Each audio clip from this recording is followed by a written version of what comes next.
Hello students, आज हमारा topic है DEC 1 के लेसन 1 के खंड 1 के इम्पॉर्टेंट क्वेश्चंस। ये सारे क्वेश्चंस जो हैं एग्ज़ाम पॉइंट ऑफ व्यू से लिए गए हैं और जिस तरह से आपको एग्ज़ाम में प्रश्न पूछे जाते हैं उस तरह से इनको बनाया गया है। तो वीडियो को ध्यान से देखिएगा और इस वीडियो में मैं आपसे कुछ इम्पॉर्टेंट टिप्स भी शेयर करने वाली हूँ जिससे कि आपके एग्ज़ाम में अच्छे मार्क्स आएंगे। तो और इसी जो है सीरीज़ का DEC 1 का खंड 1 के कुछ इंपॉर्टेंट क्वेश्चंस की डिस्कशन हमने प्रीवियस वीडियो में भी किए हैं, उसका लिंक आपको डिस्क्रिप्शन बॉक्स में मिल जाएगा। तो let's start our first question. पहला क्वेश्चन है, बच्चे के विकास को प्रभावित करने वाले कारक कौन कौन से हैं, बताइए। अथवा विकास के भिन्न क्षेत्र कौन से हैं, वंशानुक्रम व वातावरण परिवेश जिसको कहते हैं विकास को किस तरह से प्रभावित करते हैं। तो ये क्वेश्चन बनता है हमारा, ये लॉन्ग में आ सकता है, आपको 10 या 15 नंबर के मार्क्स में भी आ सकता है ये प्रश्न कि बच्चे के विकास को क्या क्या चीज़ें प्रभावित करती है या फिर उसके विकास जो है का क्षेत्र भिन्न किस तरह से है, या फिर वंशानुक्रम या वातावरण जिसको परिवेश कहते हैं, परिवेश ब्रैकेट के अंदर डाला गया है, विकास को किस तरह से प्रभावित करते हैं। ये आपका प्रश्न है। उत्तर के लिए सबसे पहले आप डायग्राम बना सकते हैं जो कि बिल्कुल इजी होता है बनाना और इससे मार्क्स आपके अच्छे आते हैं एग्ज़ाम में। तो डायग्राम ज़रूर आपको बनाना चाहिए। तो विकास को प्रभावित करने वाले कारक है आपके दो कारक है, एक तो आनुवंशिकता और दूसरा है परिवेश। और इनके भी आगे आगे सेक्शन डिवाइडेड है, जैसे आनुवंशिकता जीन से आती है आपकी और परिवेश भी दो भागों में विभाजित है। परिवेश का जन्म से पूर्व का परिवेश और जन्म के बाद का जन्मोत्तर परिवेश, जन्म के बाद का परिवेश। उसी तरह से जन्मोत्तर जो परिवेश है वो भी दो भागों में विभाजित हो जाता है, भौतिक परिवेश और सामाजिक परिवेश। इस तरह से आपका डायग्राम कंप्लीट होता है। जो आपने ये लिखा है इसी को आप फर्दर एक्सप्लेन नंबरिंग करके कर सकते हो। नंबरिंग करनी है, आपने नंबर देना है, जैसे कि आपने टोटल 7 नंबर इसके बन जाते हैं। तो उस तरह से आपके मार्क्स भी कैरी करते हैं। जैसे 7 नंबर आपने 7 हेडिंग दे दी, आनुवांशिकता, परिवेश, जीन, जन्मोत्तर परिवेश, भौतिक परिवेश, सामाजिक परिवेश। तो इस तरह से आपके 7 हेडिंग बन जाते हैं और आपका डायग्राम बन जाता है और लास्ट में थोड़ी एक्सप्लेनेशन बन जाती है। तो आपका लगभग 15 नंबर का जो है प्रश्न बन जाता है। तो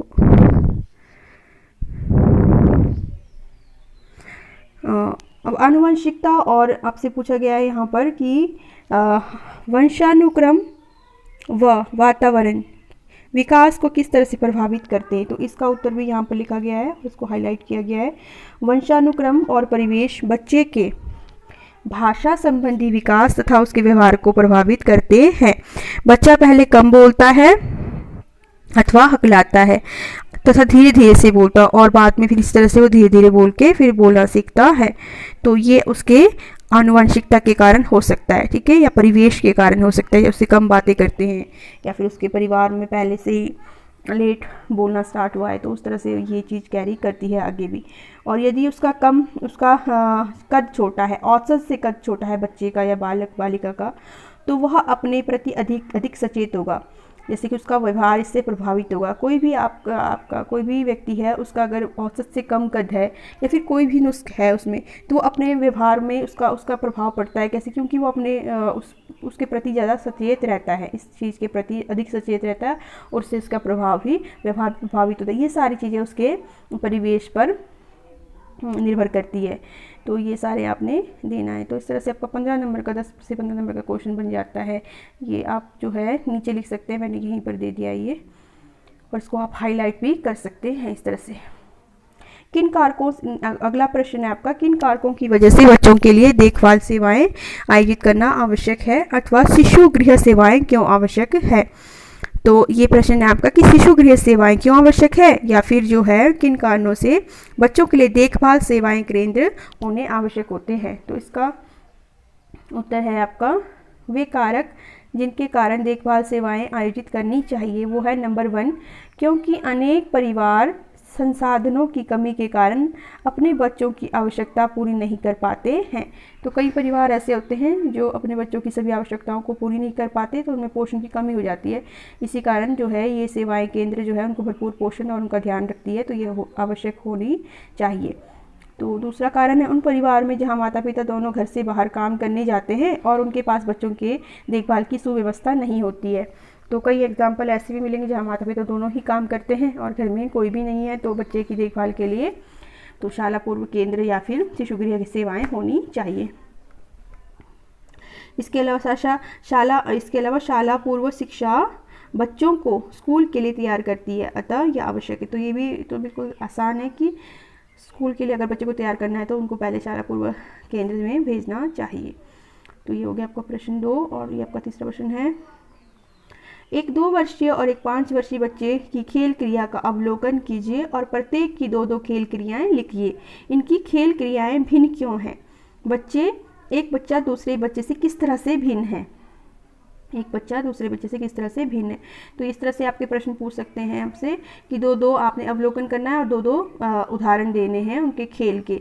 तो एक 2 वर्षीय बच्चे की खेल क्रियाएं यहाँ पर दी गई है। 2 वर्षीय बच्चे की खेल क्रियाएं, जैसे 2 वर्ष का बच्चा अपने खिलौनों के साथ ज़्यादा खेलता हुआ पाया जाएगा आपको, है ना, खेल क्रिया करेगा। और 2 वर्षीय बालिका छिप गई है और अपनी दीदी से ढूंढने को कह रही है। तो ये भी एक एग्जाम्पल है, छुपन छुपाई का खेल खेल सकती है 2 साल की बच्ची, छुप जाती है। और 5 वर्षीय बच्चे की खेल क्रियाएं, 5 वर्ष बालिका अपने साथियों के साथ घर के बाहर खेलने जाती है। 5 वर्ष की बालिका घर से बाहर खेलने जा सकती है। 5 वर्षीय बालिका पकड़म पकड़ाई या खो खो का खेल भी खेल सकती है अपने साथियों के साथ घर से बाहर। तो इस तरह से अलग अलग उनके एग्जाम्पल दे दिए गए हैं। और दोनों बच्चों की क्रियाएं भिन्न होगी क्योंकि भिन्न उम्र की कौशल भिन्न होते हैं। अलग उम्र है तो अलग कौशल होंगे, अलग खेल क्रियाएं होंगी। बच्चे वही क्रियाएं चुनते हैं जो उनकी योग्यता के अनुकूल है। छोटे बच्चे एक क्रिया पर थोड़ी ही देर ध्यान दे पाते हैं, इसलिए हर क्रिया पर कम समय व्यतीत करते हैं। तो ये आपका थर्ड क्वेश्चन भी हो गया। नेक्स्ट है आपका, प्रेरण से आप क्या समझते हैं? शिशु गृह अथवा शाला पूर्व केंद्र में प्रेरण की यह आवश्यकता किस प्रकार पूरी की जा सकती है? तो प्रेरण से आप क्या समझते हैं? शिशु गृह अथवा शाला पूर्व केंद्र में प्रेरण की यह आवश्यकता किस प्रकार से पूरी की जा सकती है? तो इसको हम देखते हैं क्या आंसर बनता है इसका। प्रेरण से अभिप्राय उस वातावरण से है जो व्यक्ति के आसपास है, जैसे कि व्यक्ति के आसपास की वस्तुएं या घटनाएं। ये सभी चीज़ें मिलकर व्यक्ति को सोचने और प्रतिक्रिया देने के लिए प्रेरित करती हैं। वातावरण की सभी घटनाएं अथवा वस्तुएं व्यक्ति को आकर्षित नहीं करती, बल्कि आप उन्हीं चीज़ों के प्रति प्रतिक्रिया देते हैं जो आवश्यक है। बच्चे के संबंध में भी यही है। कोई भी वस्तु या घटना जो उसे आकर्षित करती है वे उसके लिए प्रेरण है। बच्चे की उम्र तथा योग्यता के साथ साथ उसके लिए प्रेरण बदलता है। एक 4 वर्ष की बालिका एक फूल को लेकर कुछ अनुभव करती है तो एक 9 वर्ष की बालिका उसी फूल को लेकर अलग प्रश्न पूछती है। उसकी जिज्ञासा 4 वर्ष की बालिका से भिन्न है। इसी तरह से यदि बालिका बड़ी है और कॉलेज की पढ़ाई कर रही है तो उसी फूल को लेकर वह वनस्पति विज्ञान की पढ़ाई कर सकती है।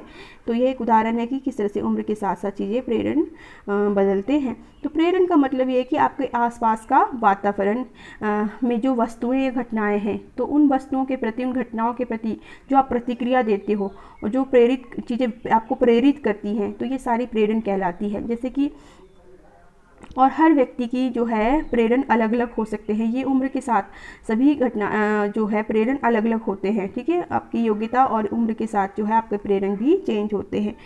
तो जैसे कि एक एग्जाम्पल है यहाँ पर कि एक छोटा सा 4 वर्षीय बालिका है, तो एक फूल को लेकर वो जो महसूस करती है, उसी फूल को लेकर अगर एक 9 वर्ष की बालिका एक फूल को लेती है तो उसके प्रश्न उन फूलों को लेकर थोड़े से अलग हो गए, अलग प्रश्न पूछती है, अलग महसूस करती है। और उसी तरह से अगर कोई बड़ी लड़की है जो कॉलेज जाती है, बड़ी बालिका है, तो वो उसी फूल को लेकर फिर गहन अध्ययन कर सकती है, गहन सोच कर सकती है उस फूल को लेकर। उसके प्रश्न बिल्कुल डिफरेंट होंगे और वो वनस्पति विज्ञान की पढ़ाई भी कर सकती है इस तरह से। तो एक फूल को लेकर किस तरह से अलग अलग प्रेरण हैं। तो प्रेरण संज्ञात्मक विकास के लिए बहुत आवश्यक है। शेषावस्था में प्रेरण अंतःक्रिया सीखने की बुनियाद है। शाला पूर्व वर्षों में भी प्रेरण विकास के अंतःक्रिया करने की बुनियाद है। शाला पूर्व वर्षों में भी विकास के लिए एक प्रेरण वातावरण होना आवश्यक है। ऐसे वातावरण में बालिका को अनुभव और अन्वेषण के अनुभव प्राप्त होते हैं। तो प्रेरण जो है काफ़ी इम्पॉर्टेंट होते हैं कि किस चीज़ के लिए आप क्या आप महसूस करते हैं, क्या प्रतिक्रिया देते हैं, क्या आपके लिए प्रेरण है। तो इस तरह से तो यहाँ पर मैंने एक क्वेश्चन लिखा हुआ है, प्रश्न लिखा हुआ है, जिसका मैंने उत्तर नहीं लिखा है, ये मैंने आपके लिए रखा है ताकि आप इसका प्रश्न ढूंढें और अपनी तरफ से बनाने की कोशिश करें। ठीक है, खेल को प्रभावित करने वाले कारण बताइए। तो ये प्रश्न है, खेल को प्रभावित करने वाले कारण बताइए, अथवा बाल्यकाल के अनुभवों को प्रभावित करने वाले कारण कौन कौन से हो सकते हैं। बाल्यकाल को कौन कौन सी चीज़ें, कौन कौन से अनुभव जो है प्रभावित करते हैं। तो ये आपका प्रश्न बनता है। तो एक टिप्स है आपके लिए कि जैसे एग्ज़ाम है, एग्ज़ाम में आप सभी बच्चे अटैम्प्ट करते हैं एग्ज़ाम, लेकिन कुछ ही बच्चों के अच्छे मार्क्स आते हैं, जबकि कुछ बच्चों के ऑन एवरेज पासिंग मार्क्स ही आते हैं, जबकि वो कितना भी अच्छा लिखे। तो उसके कारण कई होते हैं, कई कारण हो सकते हैं, पर कुछ कारण ऐसे होते हैं जैसे कि आपका जो प्रेजेंटेशन जो आप लिख रहे हो बिल्कुल नीट एंड क्लीन होना चाहिए, बिल्कुल साफ़ होना चाहिए, कट वट ज़्यादा नहीं होना चाहिए। जो भी आप लिख रहे हो आपको पता होना चाहिए कि आप क्या लिख रहे हो, और उसको बिल्कुल आप साफ़ सुथरी तरीके से लिखो। और जो भी चीज़ आप एग्जामिनर को आप दर्शाना चाहते हो, जिस प्रश्न का उत्तर आपको पता है, उसको हाईलाइट करो। जैसे कि यहाँ पर मैंने हाईलाइट किया है, किस वस्तु या घटना जो उसे आकर्षित करते हैं वे उसके लिए प्रेरण है। तो एक ही लाइन से, एक ही वर्ड से पूरा क्वेश्चन समझ आ जाता है कि हाँ, बच्चे को, स्टूडेंट को जो है प्रेरण का मतलब पता है। एग्जामिनर समझ जाता है कि एग्जामिनर अगर उसके पास इतना टाइम भी नहीं है, अगर वो पढ़ना भी नहीं चाहता, तो उसको ये हाईलाइट चीज़ें अगर वो पढ़ लेता है तो उसको पूरा पढ़ने की ज़रूरत भी नहीं पड़ती, देखता है कितना बड़ा लिखा है, तो फिर आपको पूरे मार्क्स मिल सकते हैं। तो एक चीज़ ये होती है कि हाईलाइट करो, आप कोई भी चीज़ साफ़ सुथरा लिख सकते हैं आप। और स्केच का, कलर्स का उपयोग करें, कलर्स का, स्केच का, इससे आपका जो प्रेजेंटेशन, जो आपका आंसर है वो प्रेजेंटेबल दिखता है, बहुत ही अच्छा दिखता है और अच्छे मार्क्स मिलते हैं। इसके अलावा जो भी आप हेडिंग्स दे रहे हो, हेडिंग ज़रूर दो। क्वेश्चंस में अगर आपको आते हैं तो हेडिंग्स आप रट्टा लगाओ, लर्न करो, कुछ भी करो, पर हेडिंग्स ज़रूर दो। हेडिंग्स देना है, उसको फिर बस थोड़ा सा एक्सप्लेन करना होता है, तो आपके बड़े मार्क्स के क्वेश्चंस बन जाते हैं। डायग्राम का यूज़ जहाँ तक हो सके करता, अगर आपको आता है डायग्राम आपको ज़रूर देना चाहिए।